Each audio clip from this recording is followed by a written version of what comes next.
Hello, Al Pals. This is Big Al. Welcome to Big Al Presents my thoughts on the Marvel Studios film Eternals, which just came out this week. I had a chance to watch it and wanted to share my thoughts on it. I do want to preface this by saying this is not a written review. This is just a few rambling thoughts on the film that I wanted to get out there.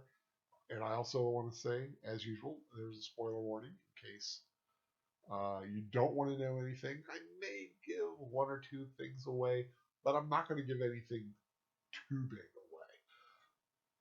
I don't think, as far as the major parts of the film. So don't worry too much about that. But I am just saying, just in case you don't want to know anything, there may be a slip here or there. Eternals are a race of superpowered beings who were brought to Earth by the celestial being Arishem in 5000 BC to protect humanity from these creatures known as deviants. Over the centuries, the Eternals have guided mankind while protecting them from these creatures. And about 500 years ago, they destroyed the last deviant and have been waiting to see what happens while continuing to help guide humans slightly. They don't want to get too involved, it seems. But now in the present day, there is an eternal. The Eternals are one of the Eternals is attacked by a deviant, and there's also a global earthquake. So something is going on, and that is basically what the film is about. Where you have to that's where it kind of takes off.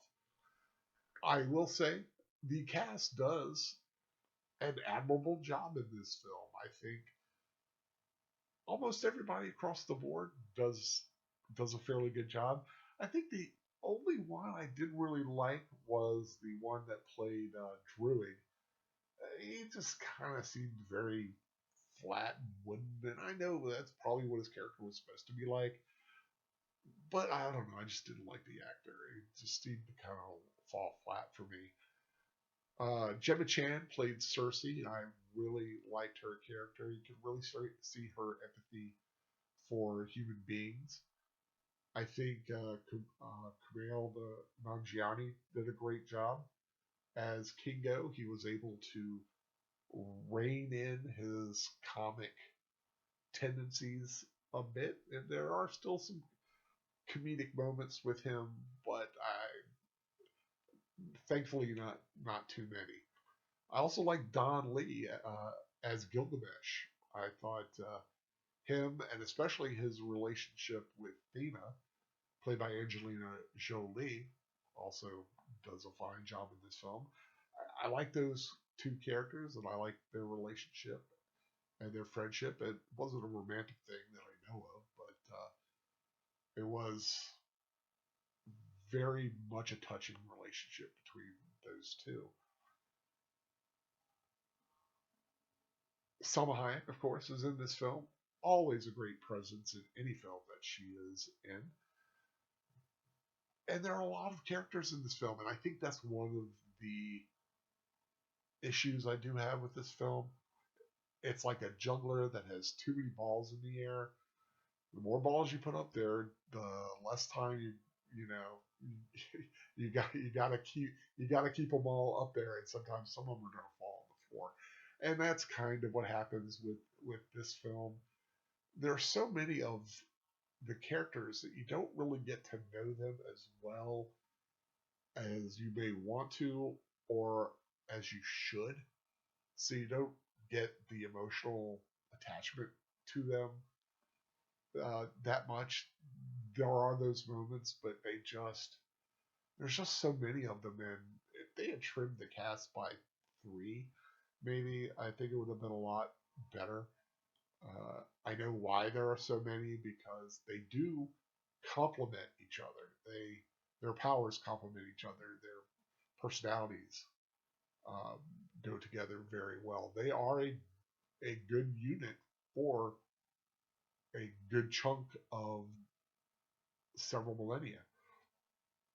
But the present day, there are some issues which is dealt with in the film, of course. But in dealing with their issues, another major issue that this film has is its pacing, I think, is just too slow. Now, I will say the action in the film, spectacular. Special effects are, of course, first rate. Uh,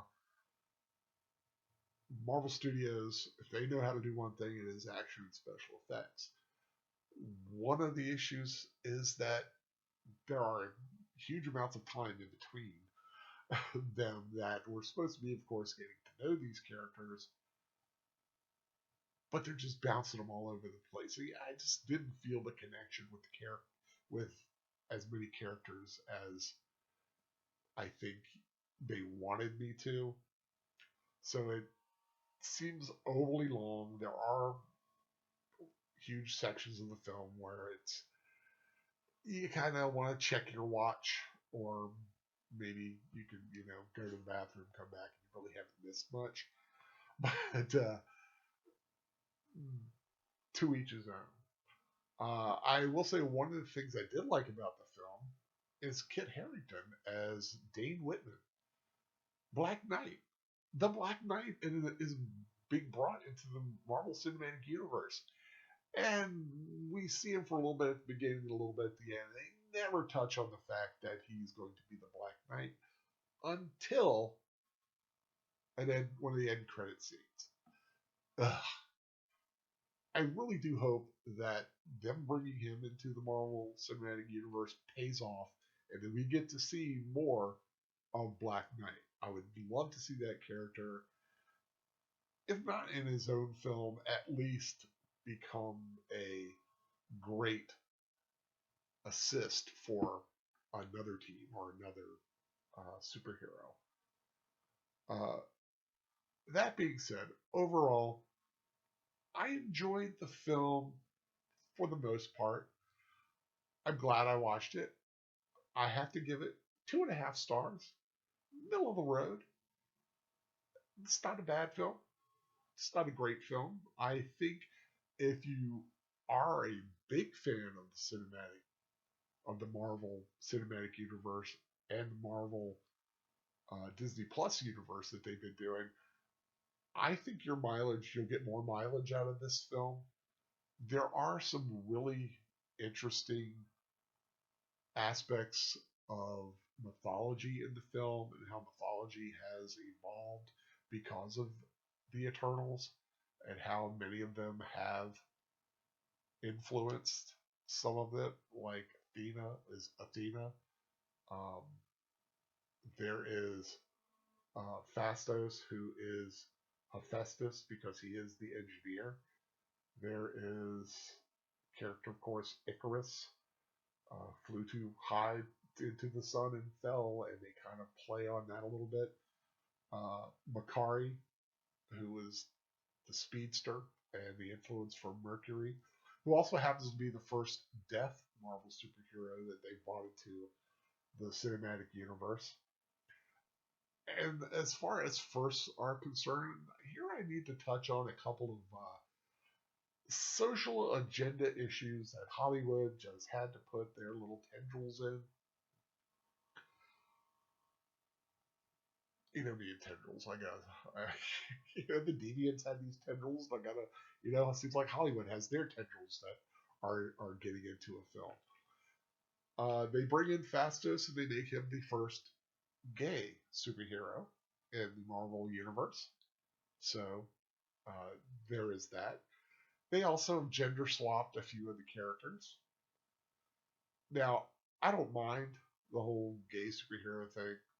I don't like it when they start gender swapping characters, though, because a character has been developed for a certain reason by a certain creator to be a certain concept. And when you start playing with it just for the sake of diversity, you're not honoring the original material, and I don't think that's a good thing. Now, I will say, if you've never heard of the Eternals and did not know this, it doesn't matter in the film at all. You would never know who was actually supposed to be a man and who was supposed to be a woman and who is whatever they're supposed to be, and that's fine. But for those in the know, and if you do have an issue with it, they play around with it in this film. I will just bring that to your attention. Uh, but like I said, overall, an entertaining but flawed film that I think hardcore fans will appreciate a lot more than I would. Casual fans will probably be lost in me going, oh, what is all this celestial, uh, Eternals, weird cosmic stuff going on? And yeah, they kind of touch on that. But as for me, hopefully we'll get a little bit more Black Knight in the future. There is a vocal cameo, which I believe is uh, Blade, Masahara Ali. I don't know if I got his name right, but I think that's who is people think is the vocal thing talking in the end scene with Dane Whitman. There are two end scenes. There's the one with Kit Harington, and there's another additional one that takes place in space that brings in Thanos' brother. So I spoiled that one. So yes, there are two uh, end credit scenes. So of course, make sure to watch all the way through. That's all I really have to say about Eternals. Like I said, middle of the road, but not terrible. It's not a waste of time by any means. Been a lot worse out there, I'll tell you that.